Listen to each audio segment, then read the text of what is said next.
In Portland, the Schnitzer family needs no introduction. It is our special honor tonight to have Arlene, the matriarch of the family, and Jordan, her extraordinary son, speak to you about Oregon College of Art and Craft. As parents, which of us doesn't want the best for our children? Which of us doesn't want to somehow have that wand wave to insulate them from heartache, pain, disappointment, all the issues that all of us go through?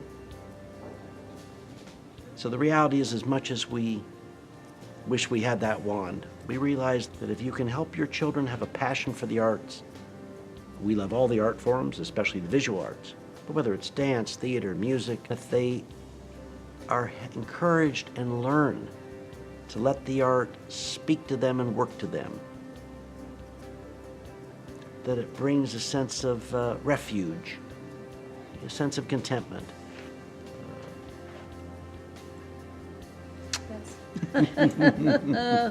No, really, in a way, what his throwing me a kiss just made me remember was when I opened my gallery, my mother was my partner.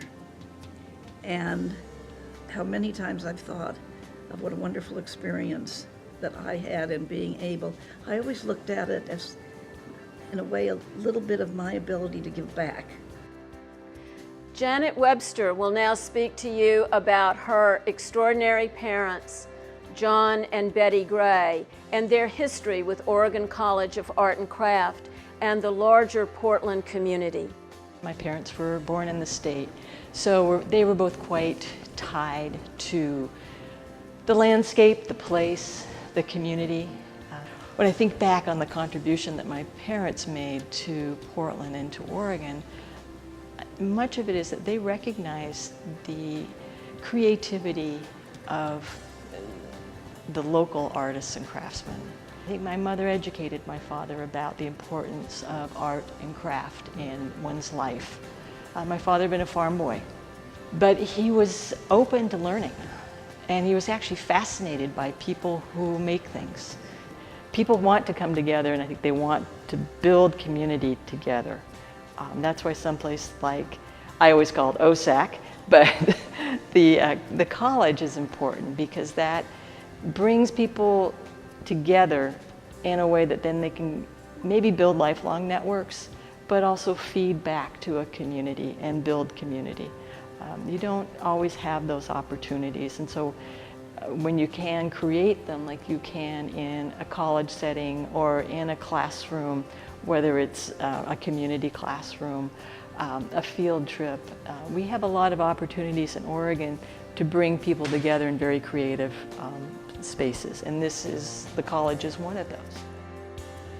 They have to keep pushing themselves to higher levels of excellence, to reaching out in different ways, to adapting to changing communities.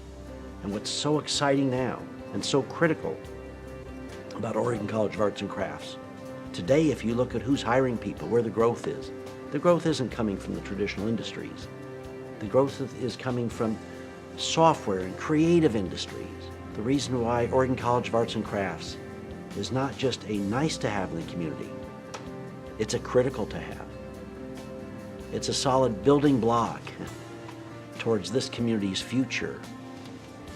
And it may not seem like there's a correlation between working with clay, working on paper, working on an easel, making jewelry and so forth.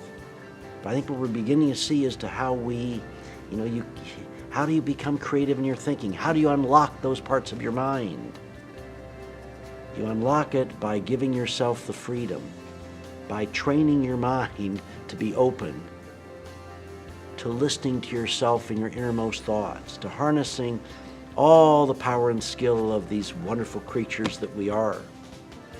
And Arts and Crafts, Oregon College of Arts and Crafts, is a guide to help us each, help all those wonderful students, whether they're full-time students or part-time people in the community, and therefore the programs you've set up with Nike and with the other industries in the community.